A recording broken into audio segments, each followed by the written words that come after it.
After 6 months in office as president, George Bush at last decided it was time for a summit with Mikhail Gorbachev.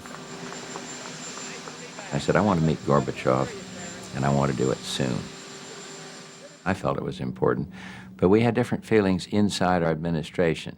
Still some wariness about the reality of the change and what Gorbachev's heartbeat really was, what his pulse really was. The George Bush administration spent a long time deciding what their policy should be, whether to continue that of President Reagan when George Bush was vice president, or to make a change. Bush and Gorbachev would meet to try to end the Cold War. But for Gorbachev, beset by problems at home, the question was, would the Soviet Union itself survive?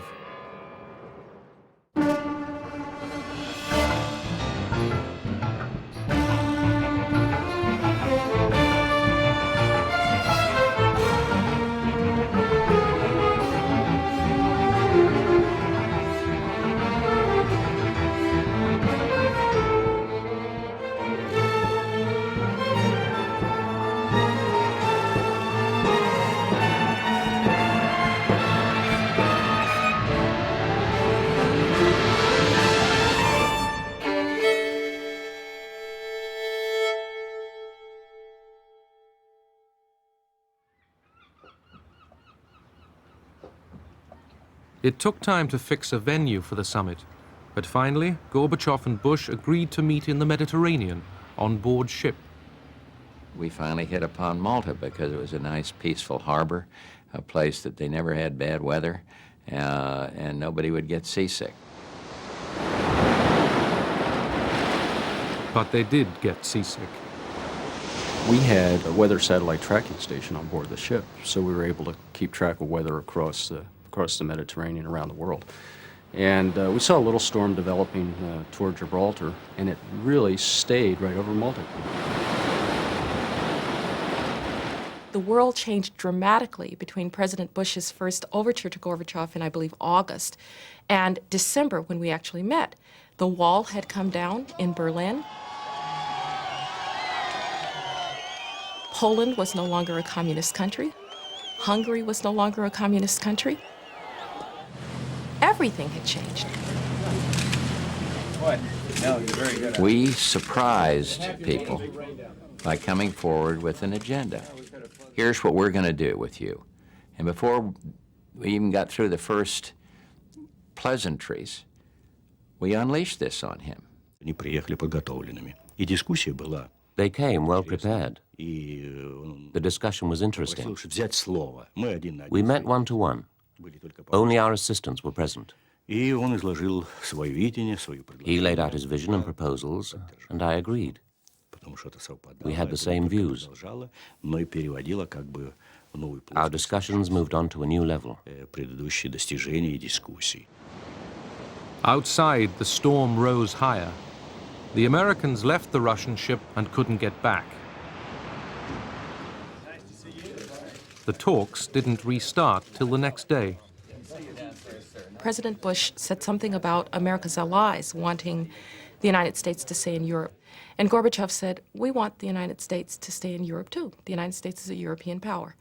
And given the history, where we had always believed, and where all of us who had been taught about the Cold War, believed that it was the principal goal of Soviet power to get America out of Europe, this was an extraordinary statement, and it stuck with everybody.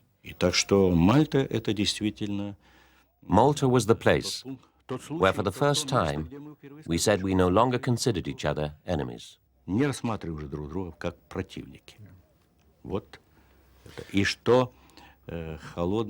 Sentence was passed on the Cold War. Leaving Malta, Gorbachev now had to face grave difficulties within the USSR. Beyond its borders, he could accept change.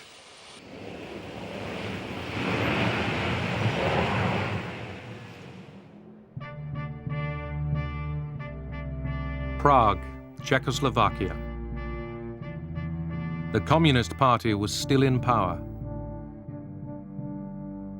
On November the 19th, Civic Forum, an opposition group, was formed.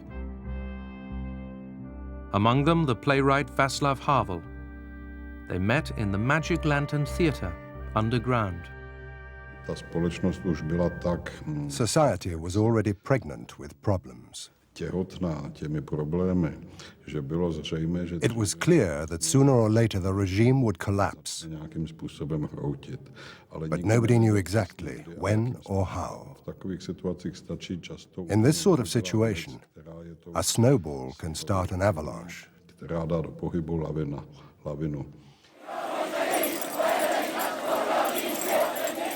Protesters in Prague were persistent and good-humored. They jangled keys to make their point to the government. Your time is up. There was an atmosphere of non-violence, of tolerance. People of very different views under a common threat worked well together.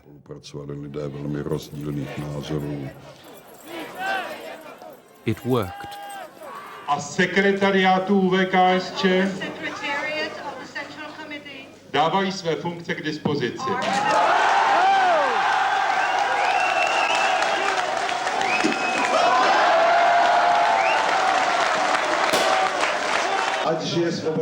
Present that day was Alexander Dubček, the communist leader deposed by Soviet tanks in the Prague spring of 1968.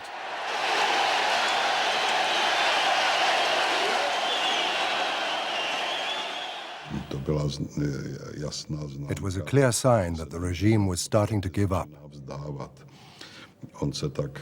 It didn't give up easily, but it was an important breakthrough.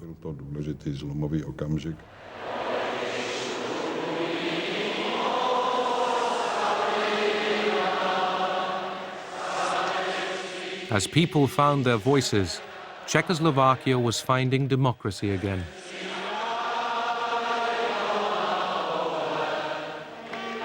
Before the year's end, Václav Havel was elected president.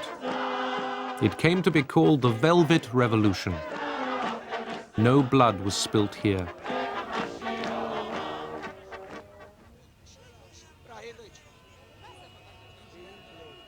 Timișoara, Romania.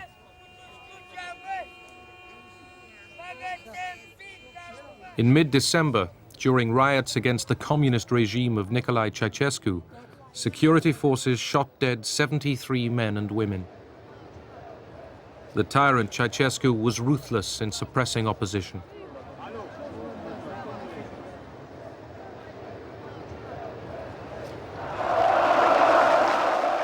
In Bucharest, on December the 21st, the Romanian government staged a pro-Ceausescu rally. These workers were sent here to cheer him. Doresc de asemenea să adresez mulțumiri inițiatorilor și organizatorilor acestei mari manifestări populare din București, considerând aceasta ca o... The crowd began to jeer. State television took the pictures off the air.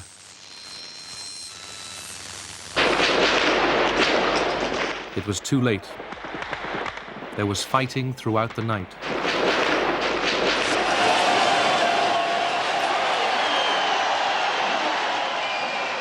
Next day, crowds stormed the Central Committee building and charged upstairs. Ceausescu and his wife escaped by helicopter.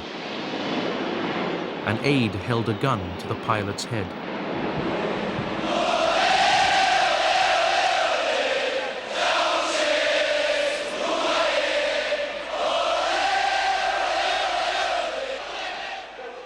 It was important to call on the whole population of Romania to get out on the streets so that they could paralyze the country. And that was what happened.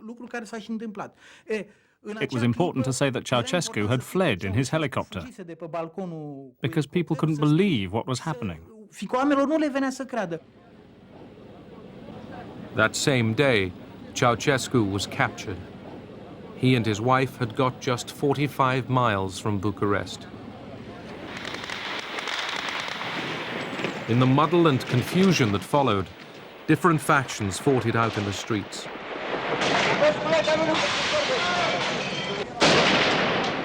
Nearly 1,000 were killed.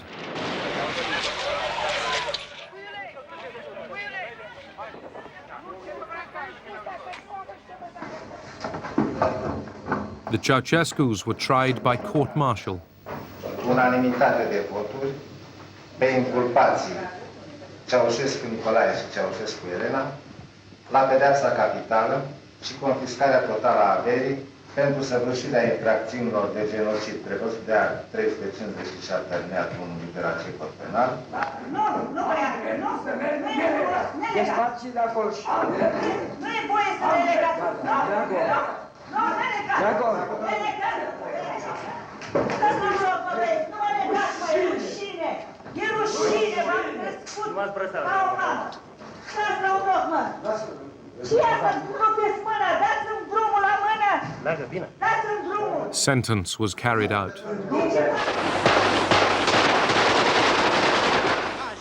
Television faked the actual execution, but the corpses were real enough. It reassured me to know Ceausescu was dead, even though we're humanists and I'm a poet. If he hadn't died, then we would have died. And that's the truth.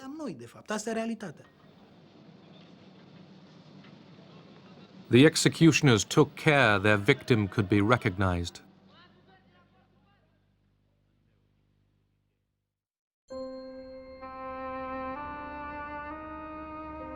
It was in the Soviet Union itself that Gorbachev faced insuperable problems.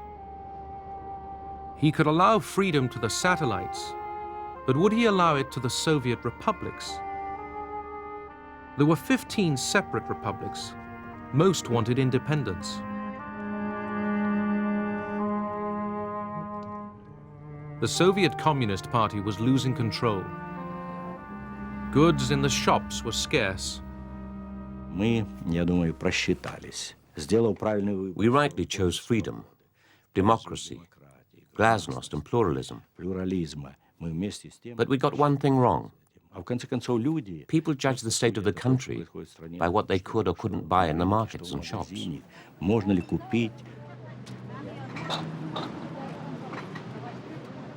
Many older people found the pace of change upsetting. We promised that things would get better, but things were getting worse and worse. We should have allowed freedom of trade, but Gorbachev didn't dare. Making the transition to a market economy was hard, but they did allow the opening of Moscow's first McDonald's. The young wanted pop music, fashion, the chance to make money, the right to travel.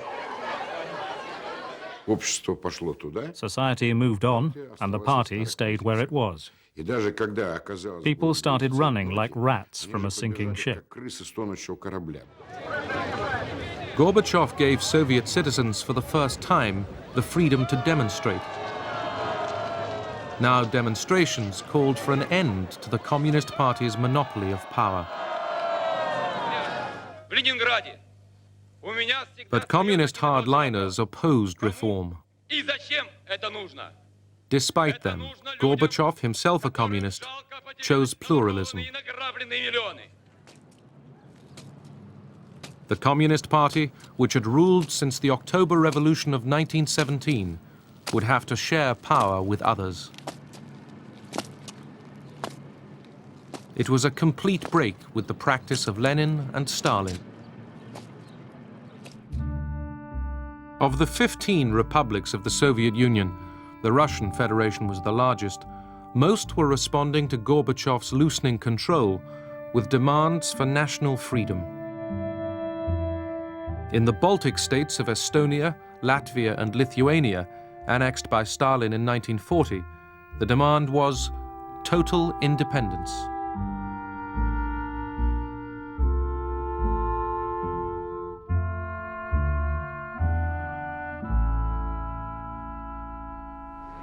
In January 1990, Gorbachev had gone to Vilnius, the capital of Lithuania, to argue that the Soviet Union must not be broken up.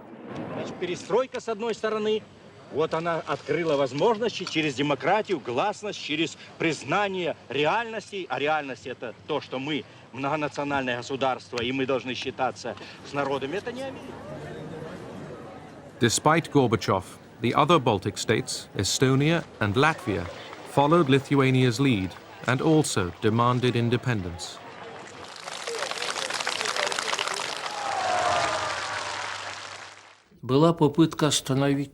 He was trying to dam a river that was in full flood. But the current was too strong. It broke the dam and flooded everything in its path.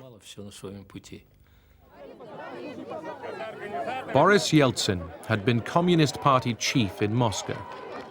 Popular, ambitious, he now used economic discontent to weaken Gorbachev and the Soviet Union.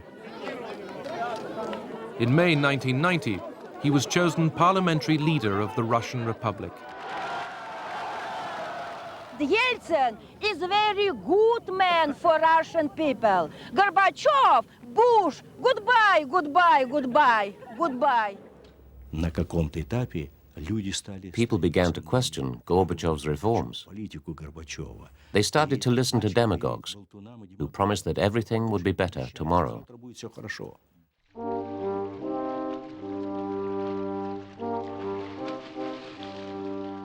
Yeltsin's struggle with Gorbachev was out in the open.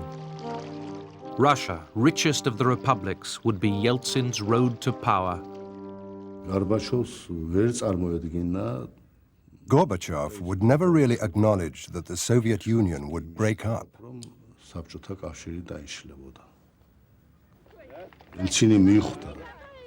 Yeltsin recognized that it was inevitable. And he was one of the first to take the initiative, saying that Russia should declare its sovereignty and independence. Indeed, that's how he actually urged the other republics to become independent.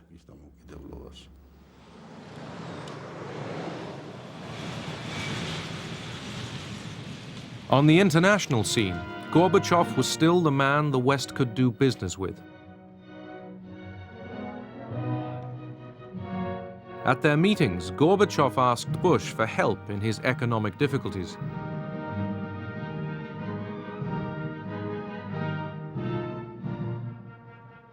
Bush warned Gorbachev not to use violence if the Baltic states pushed for independence. It looked like the Soviet Union was coming unstuck a little bit. At that point, I think we started to believe we were in a race to try to finish the business of ending the Cold War with Gorbachev still in power.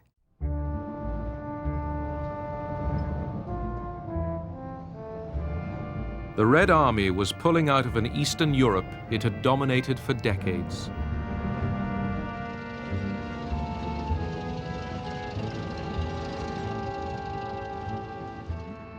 In Germany, the troops would leave a question mark behind them. Divided by the Cold War, Germany was moving towards unification.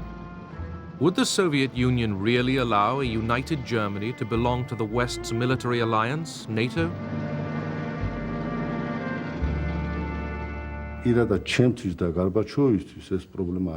Personally, for Gorbachev and for me, it wasn't a problem. But it was a problem for Soviet society, which had gone through the terrible war with fascist Germany and suffered the death of 20 or 30 million people. They really ended up not having any other alternative. If they really meant what they said about we will not use force to keep the empire together, that meant that a country should be free to choose its own alliances. The West German Chancellor Helmut Kohl undertook to limit Germany's military strength, to pay the Red Army's resettlement costs, not to station nuclear weapons in East Germany. Kohl was ecstatic. Gorbachev had accepted that a united Germany could belong to NATO. We called the agreement between Gorbachev and Kohl VE Day 2, because it really was, that was the end of the Cold War.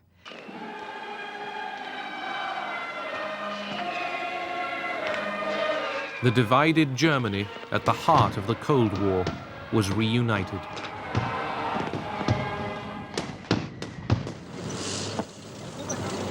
August the 2nd, 1990, Iraq invades Kuwait.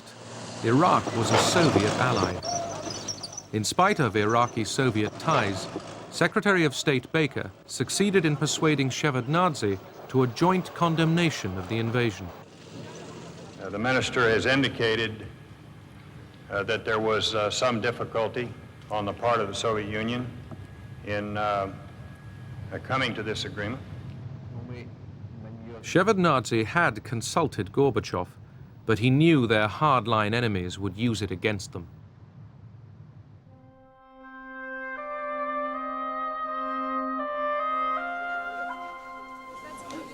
In Moscow, the daily lines for food grew longer. Tempers rose.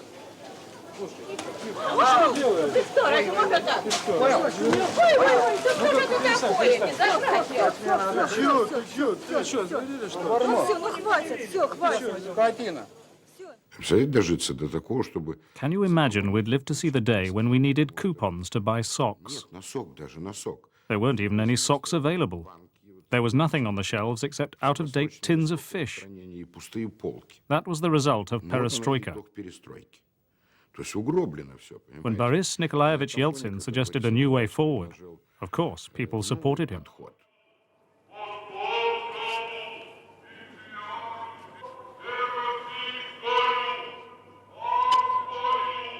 Russia, where Yeltsin and his radical Democrats were taking over, had practically declared independence from the Soviet Union. They adopted law after law that replaced the laws of the Soviet Union.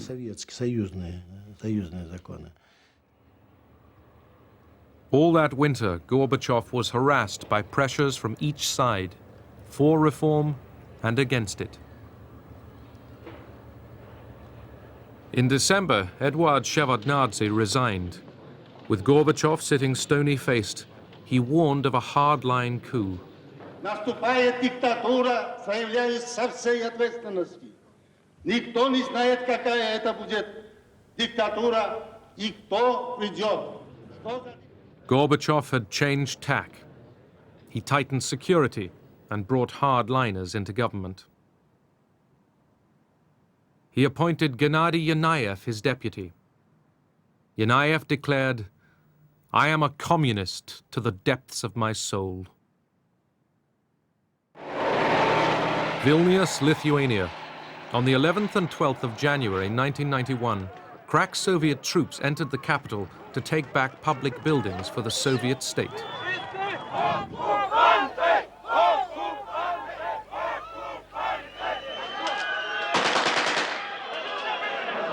Lithuanians flocked to defend their parliament and the radio and television stations.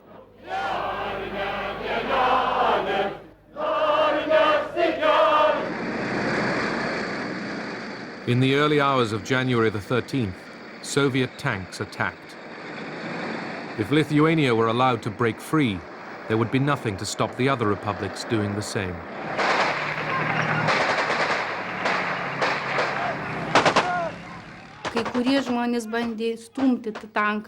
Some people tried to push the tank back with their bare hands.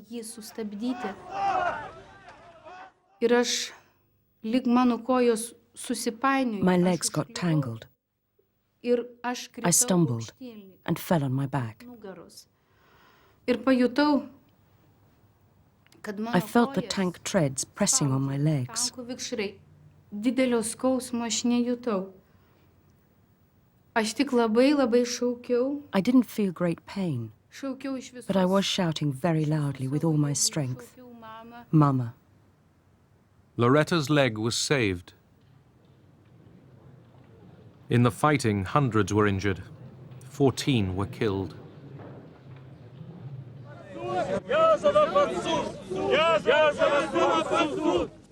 In Moscow, thousands marched to protest against the crackdown.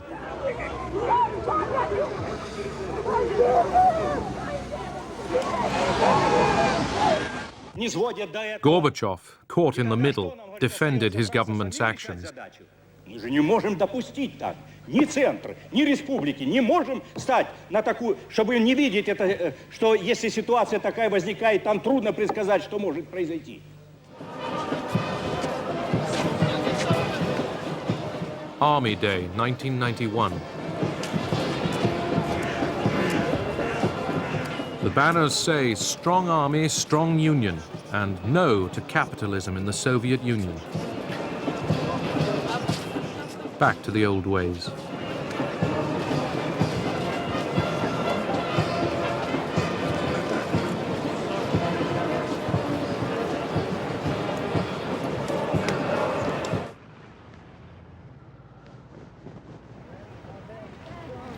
In summer, Gorbachev went to London.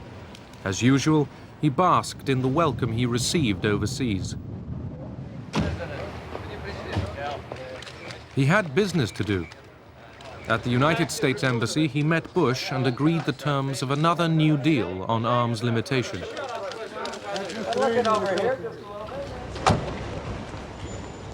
But for the Soviet economy, the urgent need was for financial aid.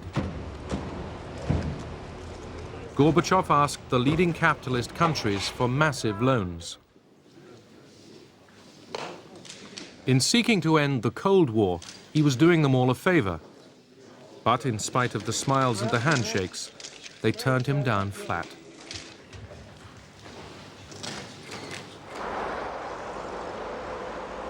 In Moscow, his enemies were preparing to move against him. I wrote a letter to Gorbachev, warning him that trouble was brewing. He replied, "Alexander, you overestimate their intelligence and courage." In July, I resigned. I said, "Something's cooking, I can sense it." He ignored me and went on holiday.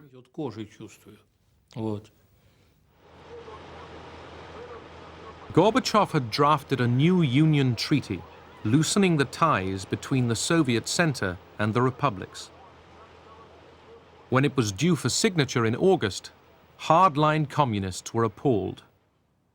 Boris Pugo, Dmitry Yazov, Gennady Yanayev, Vladimir Khrushchev. When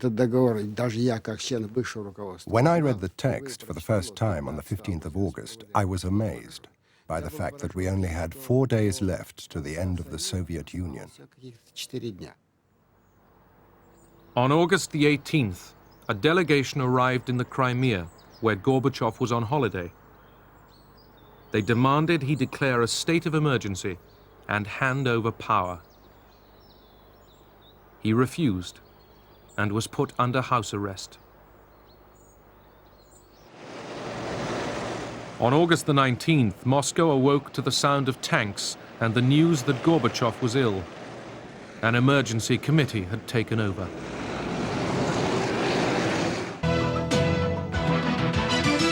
This is a CNN special report. Soviet President Mikhail Gorbachev is, according to the official Soviet TASS news agency, out of office at this hour, replaced by his vice president, Gennady Yanayev. The White House, we are told, has now been informed. President Bush is apparently checking with officials on the situation. Well, let me make a few comments about these momentous and stunning events. While we're still watching the situation unfold, and it still is unfolding, all is not clear, it seems clearer all the time that contrary to official statements out of Moscow, that this move was extra-constitutional. In Moscow, confused and concerned, people began to gather at the Russian Parliament building, the White House. No one knew where or how Gorbachev was, or what was really happening. Boris Yeltsin, Gorbachev's enemy and rival, defended him and the Constitution. Какую вы ожидаете реакцию? Давайте будем держаться твердо. Не пройдет реакция. Реакция не пройдет. Нет.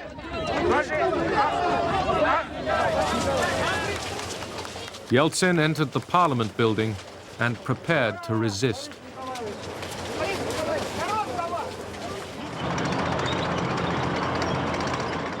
The coup had not succeeded in seizing power outright. Soldiers were refusing to obey the emergency committee. Some commanders turned their tanks around. Я очень рада, что солдаты наши нас поняли. Die Soldaten haben uns verstanden, das ist so eine Freude für uns. Я надеюсь, что это был не только приказ их командира, но и их внутреннее желание. Anxious crowds grew throughout the day. On the evening of the 19th, nervously, the plotters held a televised press conference. Советский народ был информирован о создании комитета по чрезвычайному положению. They were frightened. They had shaking hands. It was clear they didn't know what to do. At the same time, I felt scared because, God forbid, they should really come to power. What would happen then?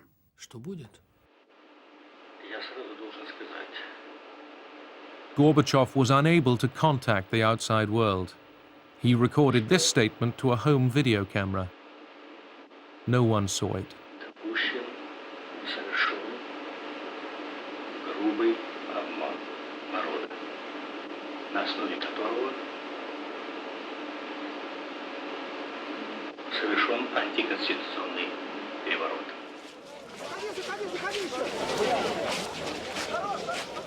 As night fell, fears grew that the emergency committee, increasingly desperate, might order an attack on the White House and its defenders. We were defending a free Russia, and the symbol of free Russia was Yeltsin. We joined hands and waited for the tanks in dead silence.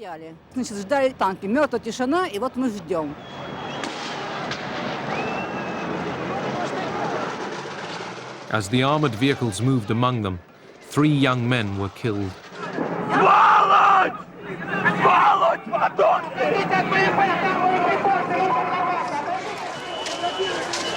At 3 in the morning, Khrushchev called Yeltsin in the White House and admitted defeat. We were not bloodthirsty.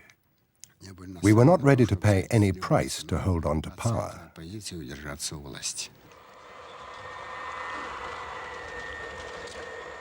Yeltsin sent a plane to bring Gorbachev back to Moscow.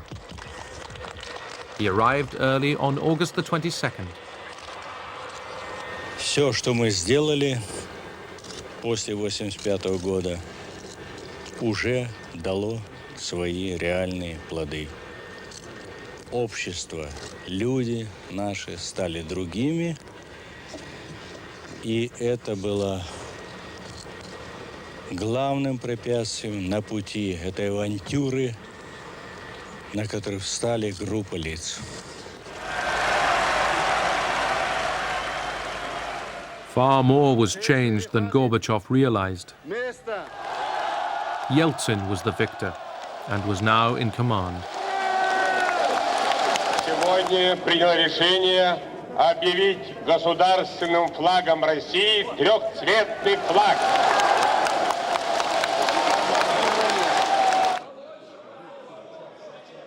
The next day, in the Russian parliament, Yeltsin rammed home his victory. Вот Борис Николаевич мне сейчас, когда уже мы встретились, он дал краткое изложение заседания Кабинета министров, но я его еще не читал.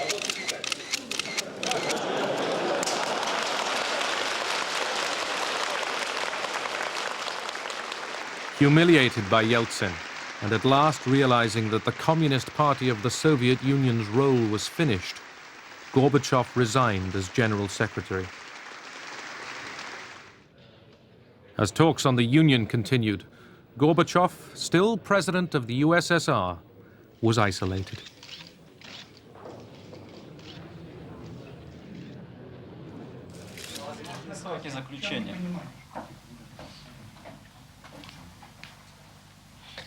Главное, на что ушло, наверное, половина времени, каким быть союзом.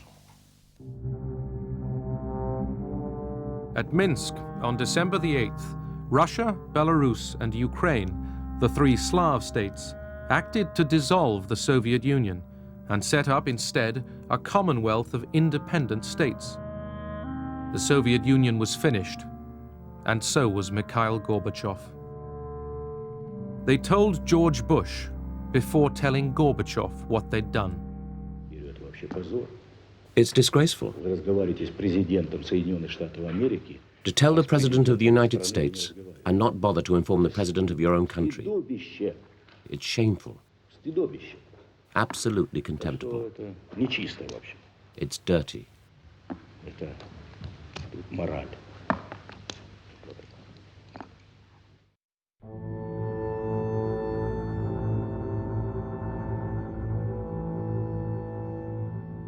For 45 years, the world feared a nuclear apocalypse. It never came. Statesmen on both sides who had the power to push the nuclear button in crisis after crisis put humanity's interest first. Nuclear deterrence kept the peace.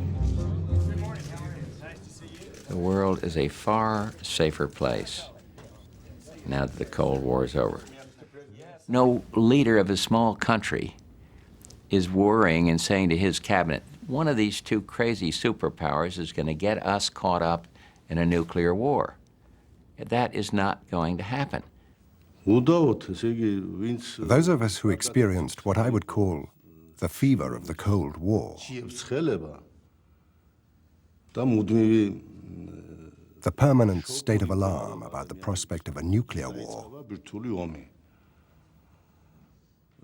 we breathe more easily now. We no longer have to carry this heavy burden.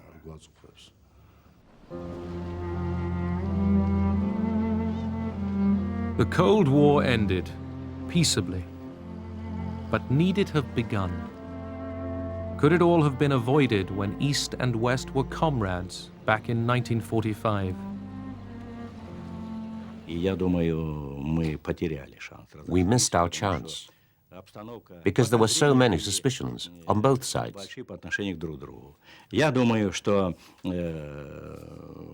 The West exaggerated the strength of the Soviet Union. We could not possibly have moved into Europe. We were a devastated country. We'd lost millions of people. I can't imagine any circumstances under which we could have gotten along with Uncle Joe Stalin. I can imagine no circumstances under which we could have worked out our problems with Russia earlier than we did, or in a different way. I've come to the conclusion we did it pretty goddamn well. Millions who might have died in nuclear conflict lived and prospered. But there were costs, human and material, and a price to pay. The manufacture and testing of nuclear weapons left a continuing mark. The legacy of the Cold War really means that the Cold War is still going on. It's going on because the air, water, and soil are polluted. It's very expensive and difficult to overcome this legacy. It's really a delayed action time bomb.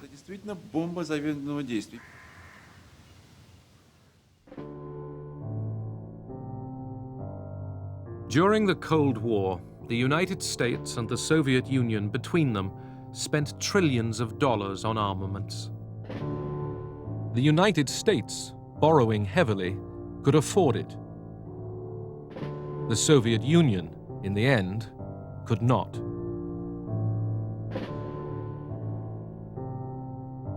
Part of that vast cost was necessary to maintain the balance on which world peace depended. Some of it was wasted.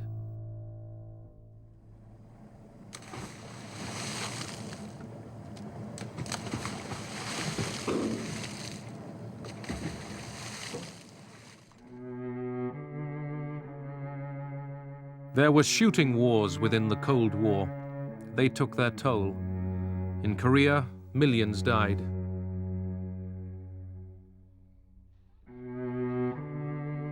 And millions in Vietnam, soldiers and civilians.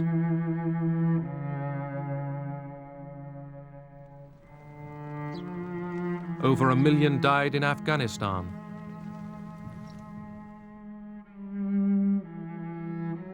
Hundreds of thousands died in Africa and in Central America. Some of these wars would have happened anyway. The Cold War made them more deadly.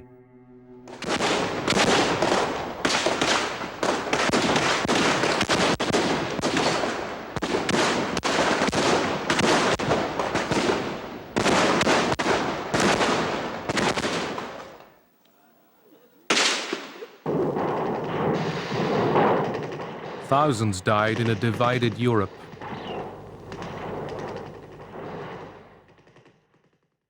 $200 at the Berlin Wall. The living mourn the dead. Неправда. И камни говорят даже. Я прихожу сюда на могилу сына и только облегчаю здесь свою боль. Могу успокоиться, поговорить с ним, посоветоваться.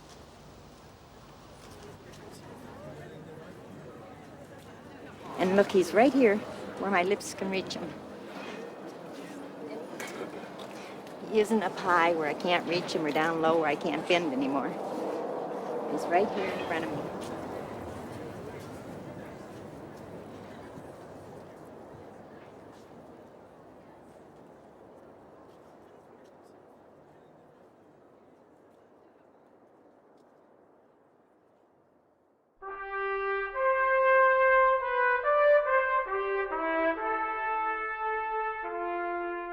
The Cold War was a clash of ideologies. And the big Cold War loser was Marxism-Leninism.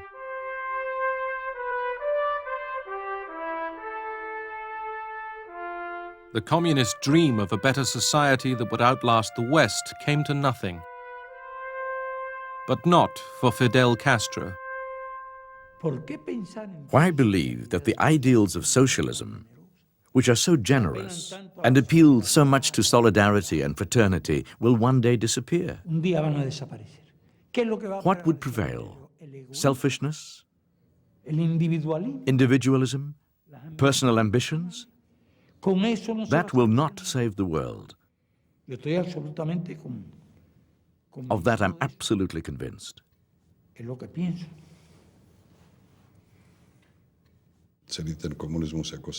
Communism as a system went against life, against man's fundamental needs, against the need for freedom, the need to be enterprising, to associate freely, against the will of the nation.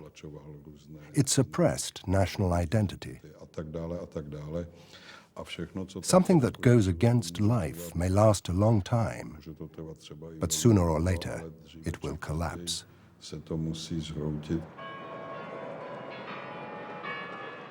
The superpowers had confronted each other relentlessly.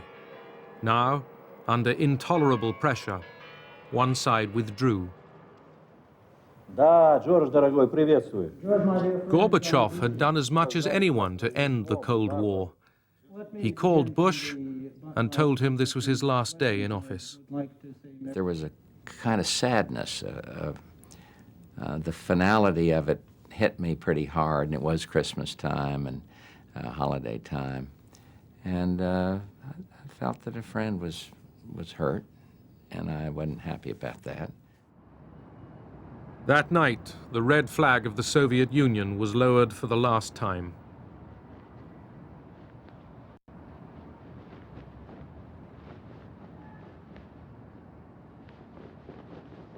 In Washington, Bush made his Christmas broadcast.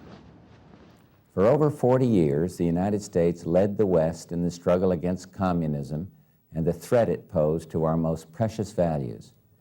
This struggle shaped the lives of all Americans. It forced all nations to live under the specter of nuclear destruction. That confrontation is now over.